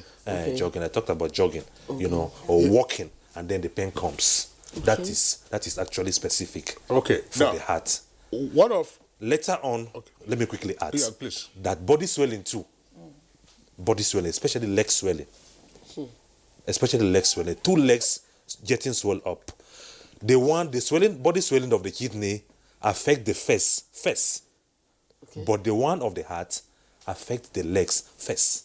So the distribution are different. Then the one of the liver affect the stomach first, the abdomen first. So there's a Pharmacist Zainab, you're laughing, but the truth is, for some of us who sit for so long, I understand. And maybe you have to be in a vehicle for a lot of people, you sit and the next thing you come down, your feet is swollen. You have to check. Okay, just wait. Pharmacist Zainab, we are bringing you in shortly, but it's still, let's Dr. Ngabia address this. In terms of the heart, some persons will also complain of persistent headaches and blurry vision. That comes, I don't like mentioning that because that comes late. It comes late. When somebody that is hypertensive start having persistent headache, it means that the BP is in the ceiling. That's almost going to the roof now. It means in the ceiling. Because ordinarily, if it is just ordinary hypertension, most at times you don't feel anything. That brings us to the issue of checkup and measurement. Because checkup. See, you mentioned checkup. Equipment No, I'm not talking about equipment. I'm talking about simple measuring, sitting down and say, check my BP. Doctor, hold on now. That's why I said equipment. Yes, sir. There is the one that the professionals you would normally have in your clinic with the stethoscope and the mercury. Then there is the one that you place on your wrist. The one that then there's also another one you can do self-check. But what you find is that if you were to do 4 or 5 checks within a space of a few minutes, one after the other, sometimes they will be giving you wide and different readings. That's why that's why I was asking about the equipment. Yes, you take the average, but that's a very good. There is the one at home, the normal digital BP machine. Yes. Is a good screening tool. You can use it. Even when the readings are, I mean, your battery is okay, but the readings are just... Take it 3 times and take the average. Okay. Take it 3 times and take the average. Okay, so... I will give you a guide. Then, of course, if you're getting something high, then, of course, it's warning you to run to the hospital and confirm. Okay. What you... Okay, we'll pause both yourself and Dr. Florence Uchendo, who is a nutritionist in our midst, and bring in pharmacist Zainab Sharif. Of course, she has broad-ranging experience, alternative medicine, pharmacy, and all that, which is what she always discusses when she's with us here in the studios. Pharmacist Zainab, we're talking about the heart. Yes. What is your conception of the heart? I thank you for inviting me. This is what we look at, the integrative medicine I've been advocating for. And don't be scared with your heart because you are sitting down for long. But what I want us to do is let's appreciate the heart first. That organ, what is it? And what does it do? How do we appreciate it? And that will help us to understand how we should take care of the heart. It's the most important organ in the body. You realize that? It beats 72 times in a minute, carrying about 5 cores of blood around the whole body. It beats 100,000 times in a whole day, and is able to transfer about 2,000 to 5,000 gallons of blood within a 60,000 miles of blood vessels. That means that organ should be listened to. We only talk about the heart when we say we have high blood pressure. That's when you remember your heart. But there are various factors that we need to consider about the heart, the holistic aspect like we are talking about. I don't want us to start talking about the diseases, but what is the heart? How do you maintain a healthy heart? These are some of the factors we should look at. And then, like some great scientists, you see, Avicenna used to say that for you to have a healthy heart, you must go into the spiritual angle. What do I mean spiritual angle? This angle of saying envy, jealousy, and then greed for worldly things. This is what palpitates you, makes you feel high, and then begins to affect the heart as an important organ of the body. Just to mention a few. Like you have said, I listened to her. You talk about foods, especially fatty foods, high content of cheese, things like acidic foods. Acidic foods are when you take in heavy meal. You go late, you take a heavy meal, and then that meal is not able to be digested. The possibility of increased metabolism prevents diseases of the heart. I'm bringing a different dimension to this because you are talking about maintaining a healthy heart. So what does that mean? That means chronic indigestion. You sit all day, sedentary lifestyle. You have just taken heavy meal, doesn't digest properly. These are factors. Current research has shown that even people with peptic chronic ulcer are prone to hypertension. Why? Because acidity in food. When there's acidity in food, when you have stale food, when there's fermentation, you can imagine the whole mechanism in the body, the process of digestion is slow. There's increased acidity, and it is not favorable in the body mechanism. That means these are factors. From the Indian angle, they will tell you in Ayurvedic medicine that there are certain factors and urges which you must exhibit because it's not within your control. It's within the control of nature. That if you don't exhibit those factors or you don't react to them immediately, some of them are prone, they're easily called diseases of the heart. Do you know what some of those urges are? Urge to urinate, do it immediately. Urge to defecate, do it immediately. Urge to eat, do it. Urge to cry, do it. Urge to ejaculate, do it. Urge to vomit, do it. Urge to yawn, do it. Urge to sneeze, do it. Correct. You see, these are factors. Urge to vomit, do it. Yeah. And part of emotional factors you were asking her. Yeah, I was going to... Grief. Just to mention few, before we talk about the plants. Yes. Yeah, I actually... Okay, you heard me when I was asking her that, Yes. you know, could you have... Because we've just been talking about the health angle. Exactly. You know, like, you know, food, exercising, living a healthy lifestyle. I like the angle from which you have come. That is, when you talk about jealousy, you talk about anger. Spiritual angle. And also, too, the fact that, you know, you could owe money and have heart attack. Correct. There's an amount of money you owe. Correct. You know, you could experience heartbreak. Is it possible to experience a heartbreak emotionally Sorry, but there are chronic debtors who will not have heart attack. How do you explain that? You know, these are things that when you have them, like I was saying, the underlying cause and the root must be identified. Yeah. And like doctor has said, family history. You don't immediately go to start popping those pills. And then even when the blood pressure is taken, there seems to be sign. And the doctor is there knocking at your door. Are you not tense? Is there no stress? Stress life precipitates this. Before we now shift to, the heart is disorganized. Any disharmony in the beat of the heart can lead to arrhythmia, which he has mentioned. And then other parts, I don't want to scare viewers by saying you talk of angina pectoris, cardiomegaly, all this, we shouldn't go into there yet. We are here to tell people, how do you make your heart better? I realize we don't appreciate our heart. So with that I have said, I've told you all those 13, 14 urges. If you do them, some of them, they have been known. And then again, we talk about grief, like you have said. You have grief, you have fear. Fear. Yeah. All these are precipitating underlying factors that can lead to the most important organ getting dysfunction. The moment we have in our mind that heart is the most important organ, any other thing, even when you eat right, if you have this... there is a theory that states that even when you eat the wholesome food right and you are afraid, you are grief, the body cannot be able to digest it. And this proliferation of these factors, do you know how high acidity we have in our foods? We have mentioned when you want to eat all those heavy pounded yam, eba, when do you eat them? And when you eat them, remember, always have in your mind, how can I ease the digestion? There was something that Dr. Uchendu said, and one of our viewers have actually sent in that question.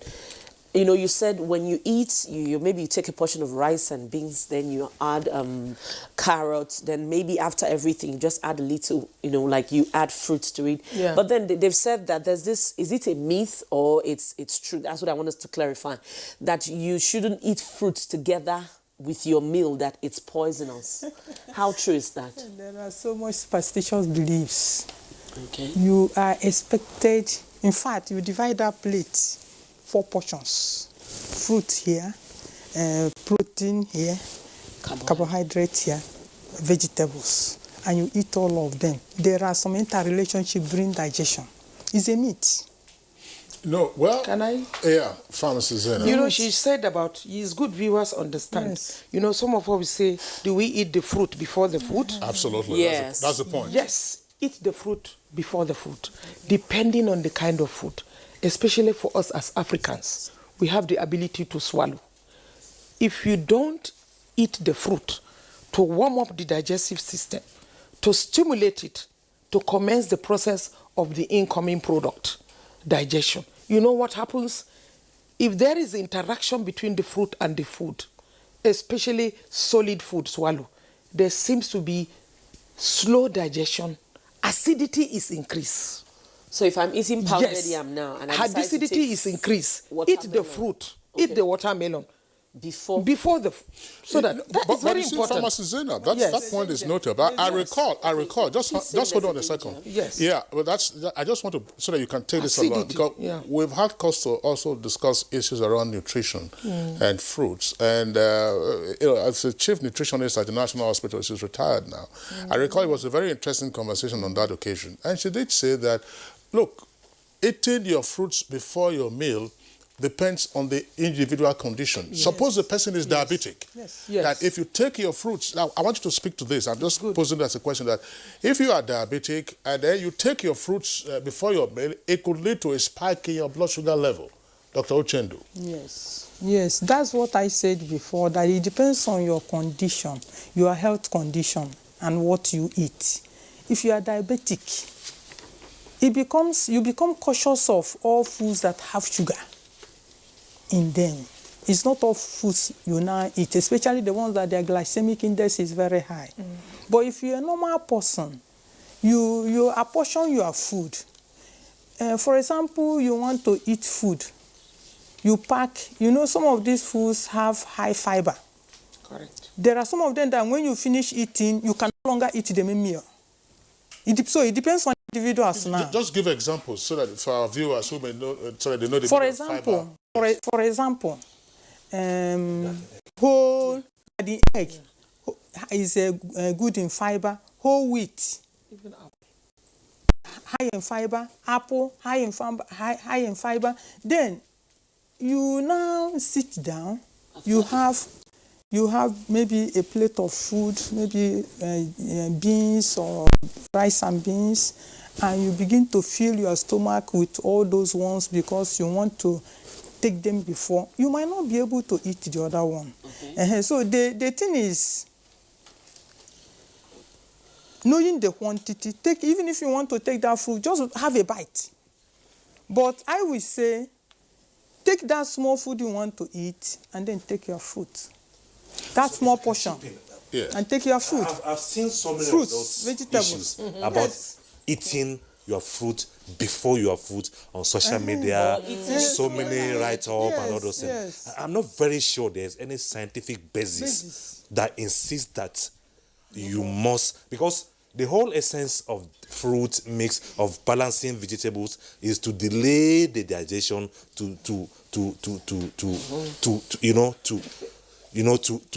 not to allow too much interaction between the fat in the food and the intestine during digestion. So you can mix them, you can take them together. Well, still on this meats, I'm sure that you must also have read it in the social media among some of the things they were posting. When I read that one, I was wondering. They said that if you eat, we talked about banana and the potassium content, that eating banana and granite is a mistake. Yes, I have also read it. You have read it. So what do you think? We have seen it. You say banana, we have been working this thing for years, but... Did you die? Is it wrong? Some of these... Or that, you take, plantain, this half-ripe or unripe or fully... Bolly. So, doctor, tell us. And then pharmacist. Is there anything wrong in interaction? Because fruits, nuts, we are told are healthy. There are some healthy nuts. Yes. So, if you not take healthy nuts and you take potassium, why would that be injurious to your body? Their own argument behind it, you know that groundnut is high in fat. So, their own argument is that the fat slows down the digestion of the food. In fact, when I got to know about that meat, I decided to experiment it because I normally have a bottle of groundnut on my table with a banana. So I decided to do away with the groundnut, and I found out that it works. What works? Because I noticed that before, if I finish taking it, maybe I'll be having bloated stomach, gassing, and some constipation. But I noticed that I now said, okay, let me even wash this thing. Let me experiment it with my body. And I noticed that when I stopped taking granite with banana, if I want to eat banana, I eat it alone. I don't eat granite again. All those ones stopped. Okay. But I also want to believe that individual nature also comes into it. There is no study so far to prove it. Maybe there's a need for a further study. Okay, thanks. Now, Pharmacist Zainab, let's get into the alternative aspect. How do you alternatively, you have also mentioned some things, anger is corrosive of the heart. Yes, and I've talked about the 13 urges which you have to do. You have to and do also so. Alternatively, the angle of trying to, I'm sure we have talked about physical exercise and depending on the type of the exercise, because when you have BP, it's good to clarify what kind of exercise you can do. But the cheapest exercise that is available, affordable, is walking. okay? There's a need to sweat, to perspire. But then, if I'm Zainab, sorry, we've seen instances where people went on a walk or on a run and they collapsed. But I've said it. I said it's good to know. You should at least, I expect that you have visited, you have gone to the hospital, you have seen your doctor, and the doctor should be able to tell you the condition of your heart, what you can do and what you cannot do. But generally, we are talking about promoting healthy heart. And that is the angle we should also emphasize us, because prevention is better than cure. That is why I talk about exercise, walking, which is very good. And we have talked about reducing fatty foods. These are very important to us. Avoid alcohol, avoid smoking. But they said a glass of red wine is good Yeah, for it your depends, heart. 38 grams. If they say glass of red, did they ask you to pop it? No, we have told you the specific quantity that is good for the heart. It's allowed. And you must identify why. The nutrients, what she's talking, because we have to give correct information to our viewers. When we talk about nuts, there are nuts that are very healthy to the heart, because I'm coming towards mentioning those nuts. And what is important is that research has shown that magnesium is a very good mineral that is important to the heart. Zinc is important. Do you understand? Calcium is important, and of course potassium. Because when anything that you take that has potassium will tend to cause excretion of sodium chloride, salt, and water. This is the technical angle for it. So sesame seed nuts, cashew nuts, almond nuts, some amount of groundnuts. But these are expensive nuts. No, I'm giving you the local one. Sesame seeds is sold in the market. You have people even in on the way. You see sesame seeds. Okay. You can buy that. Cashew nuts. There's also sesame soup. Yeah, very sweet. good. And even the one made with chicken. And we don't want to go to make you start salivating. There is a kind of soup the Jos Plateau people prepare with rich in sesame seed. Okay. These contain omega-3 essential fatty acids, which are needed to strengthen the heart. Okay. So some of these oils have been identified, but we use most of this part. And I want to mention aromatherapy. Aromatherapy is the use of essential oil to promote and to help us calm us down, to reduce our anxiety. Research has shown that most of the oils from the citrus fruits, is it lemon, is it orange, is called nerolil oil. You put some in your bath just to reduce palpitation. There is scientific evidence to that. Because we don't look at only, our orthodox tends to address symptomatic. And you must realize that the moment you are told you have BP, some people think it's a death sentence. Am I right? Yeah. Because what comes to their mind is that I'm going to take this drug for the rest of my life. There are adjustments. Medicine is encompassing now, integrative medicine, where this can come in and this can. Yoga has been known to reduce some of these precipitating factors to health. No wonder the Indians have now, all over the world, 21st of June is celebrated as World Yoga Day. Meditation. You think well, you are calming, spiritually, all these are factors. It depends on what you are meditating on. Yes. Well, if you are meditating to get alert, Yes. Yeah, you do that. Rhoda, just hold on a second. Pharmacist Zena. Yes. Tell us something. In terms of this, what is the role of garlic and onions? Good. In terms of maintaining a healthy heart? I was just talked about the other factors, then specific. Then I want to mention some known medicinal plants, well documented scientifically, that have a role in the functioning of the heart. We call them the Trinity plants. The garlic you have mentioned, Alum sativa, and then onion, because of the composition in the chemical constituents. When you take garlic, it is good that viewers understand. In most cases, you are asked to take 75 milligrams of aspirin when you have hypertension, because it's the ability to thin the blood, to make the blood flow very well. What does garlic do? You shouldn't take garlic with aspirin if you are placed on aspirin. You rather alternate. To me, nutritionally, garlic will thin the blood, and garlic will dissolve the excess cholesterol, which is responsible for factors that we call atherosclerosis, deposition of cholesterol along the blood vessels. Zobo, hibiscus sabderifa, is very cheap. Zobo drink. Yes, God does not inflict a disease in you without giving you a remedy. We must realize that if we want to stay healthy. The remedy may be near you, but it's the ability for you to know the remedy. When we say this remedy is so common, we disregard it. God watches you. You keep on pulping our medical drugs. No disease, no drugs can save you if you don't improve healthy lifestyle. Zobo, reddish in color. That color cannot, it's by God, because it contains an antioxidant and vitamin C, which are nutrients that strengthens the blood vessels.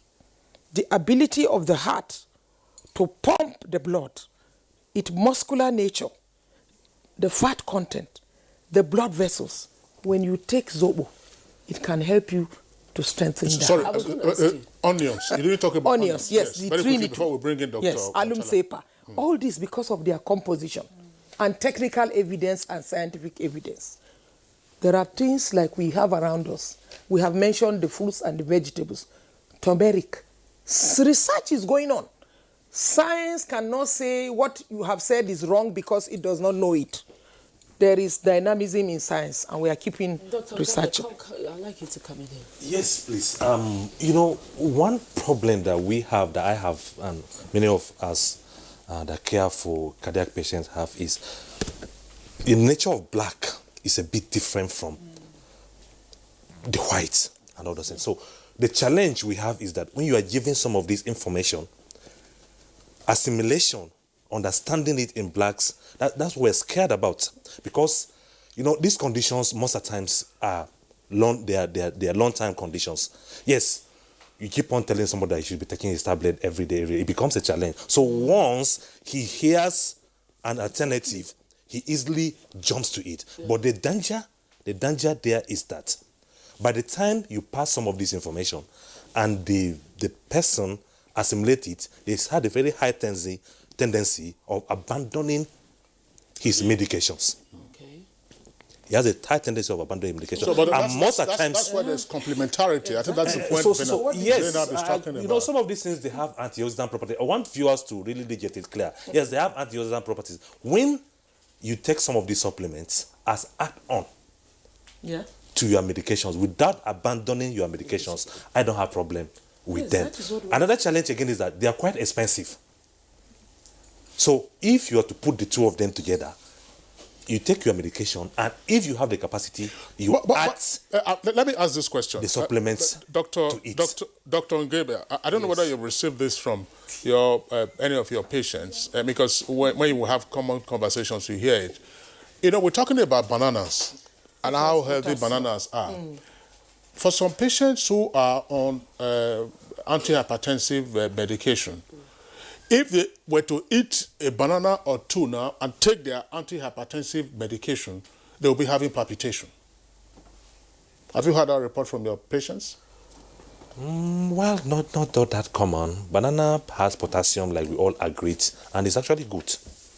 Except because you were talking about taking them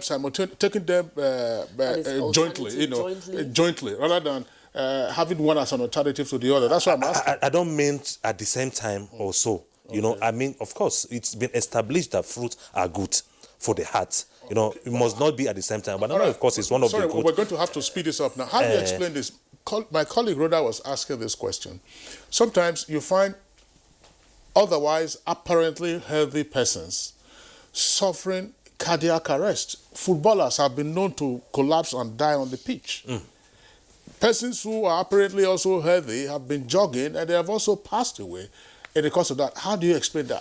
Why does the heart just... Before I answer that, let me quickly add that, emotional, all the emotions, quarreling and all those things, they are scientific basis. So if that is they what are you're saying scientific basis, yes. Stressor quarreling can also affect they are scientific, your heart. they are physiological, there's a part of the body, the parasympathetic nervous system that is responsible for that. So it's not surprising at all.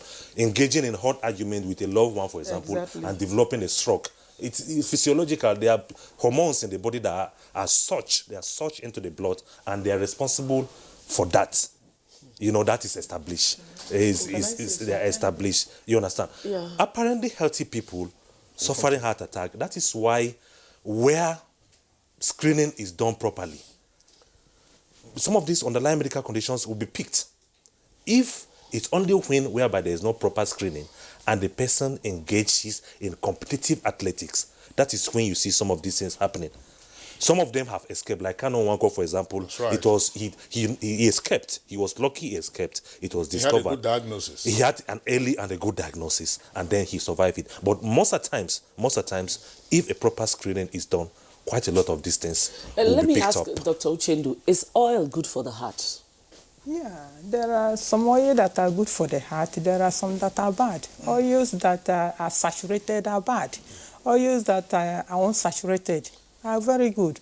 Oil coming from fish like suana, sardine, they are good for the body. But if we are talking about catfish, that one that point and kill at the one. Yes, the fish. Those ones have saturated fat because of, you see that oil, the woman would have used it about 10 times for 1 month, finishes, pours in a container and keeps it. They are saturated fatty oil that provides the heart. Palm oil, uncle.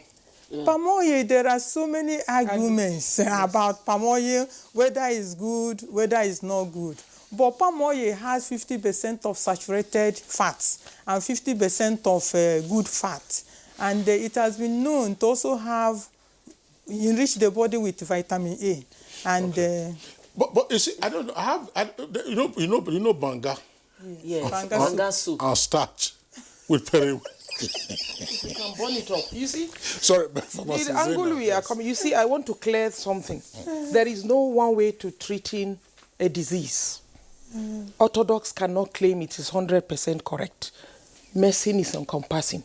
We should listen, learn, and know so that we can help our people. So what I'm trying to say, there are other aspects. I talked about aromatherapy and I talk about yoga, meditation. These are some things that help. So when the disease is there, it's easy. I'm a pharmacist. There are drugs that are used in the management of hypertension or diseases. You can never effectively manage a disease through only drugs. The other means is what we are talking. And the ones that have scientific evidence, we speak on them. It's very important. Antioxidants have been known. All colored fruits, they will tell you, colored fruits, I've mentioned zobo, the cherry fruit that is mostly common from the southeast. In the body, you see, when you want to explain medicine, some angle, yes, agbalumo, they will say sweet, sour taste. Sweet, sour, bitter taste. These are some of the things, these tastes are in the body. Bitter leaf. Thank you. These tastes are in the body. Bitter leaf. You eat bitter leaf soup. Bitter leaf has the process. Remember the urges I told you. Anything that can help digestion, improve metabolism, indirectly will help function of the heart. All right. This is well documented. Okay, Rhoda. Bitter leaf is high in fiber. Yes. Okay, I was actually... It flushes the system. No, exactly. So you are coming to what I'm saying, the urges. I was telling Kingsley earlier during the beginning of the program that for someone like me, sometimes I have heart pain when I don't have money. But once I get a lot, my heart functions very well.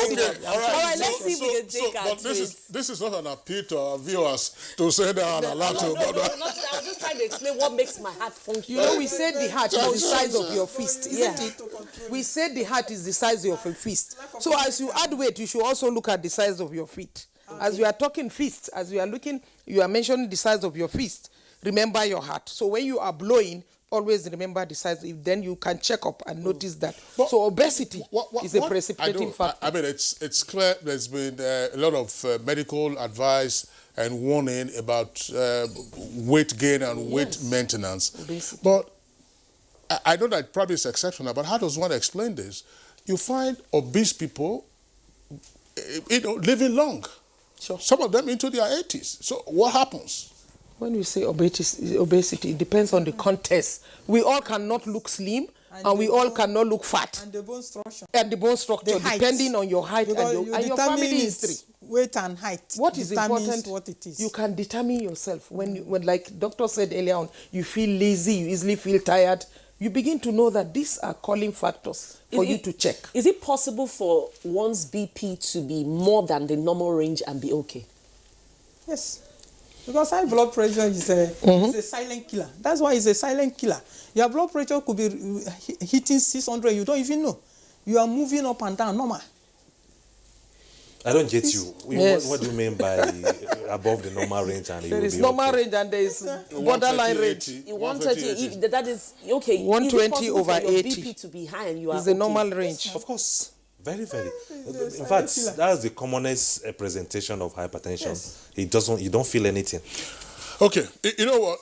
We have a number of tweets that have come in. Our viewers also want to contribute. We started this conversation by first going to the street to get their views now. Those who have sent in their tweets, some of our regulars. Dele Jack Solomon, Rhoda, let's go very quickly to this one. There are no alerts in these tweets, but let's go over there very quickly. All right, Dele Jack Solomon says, by making smarter lifestyle choices, we said earlier, you can protect your heart and reduce the risk of developing life-threatening heart conditions. Making these small decisions can have a large impact on your health or heart or overall well-being by eating more nutritious foods.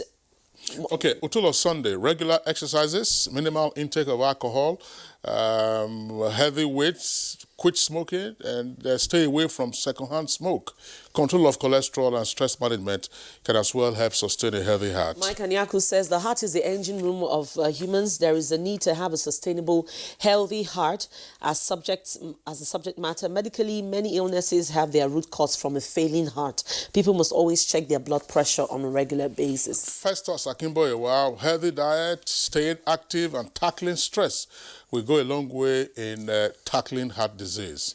And Omogbola Ombab says there's something that's entirely free, and he's talking about the water therapy that is very good for the heart. So take water very often. Take water first thing in the morning and last thing at night. Abbas Saad, some of the activities include the following: always get active, eat healthy, manage stress, and then all of that. So quit smoking, and so on and so forth. And we have, I think we're almost at the time, we have from Badamasi Haruna, Steve Bond, Anthony Onoha. We also have from Yusuf, Lambo, Chris Simeon, Cecilia Koroma, Sunny Michael Omokaji. We got your tweets. Yeah, I'm just wondering, one or two others I would like to read here, okay. Rhoda. This is part of keeping calm, and it's important. This is from Steve Bond.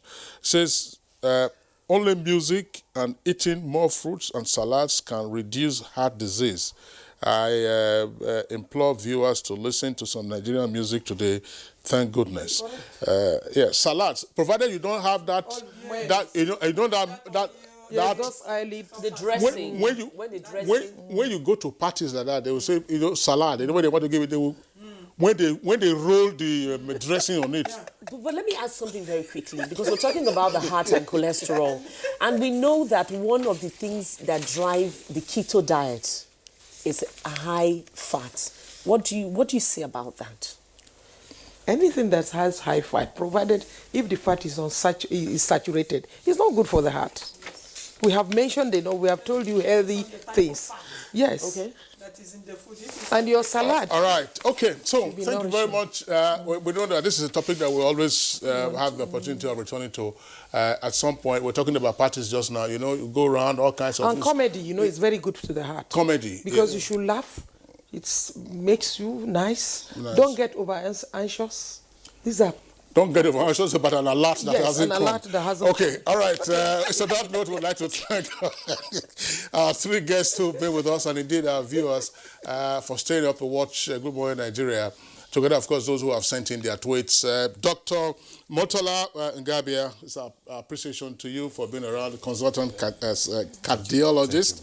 That's an expert in heart matters. Not the lovey-dovey type, I believe. No. Okay. All right, pharmacist Zainab Sharif, always with us here, director at the Federal Ministry of Health, and also Dr. Florence Uchendo, public health nutritionist. She's of the Faculty of Health Sciences at the National Open University. Thank you for being with us on the program today. Let's go back now to our sports desk.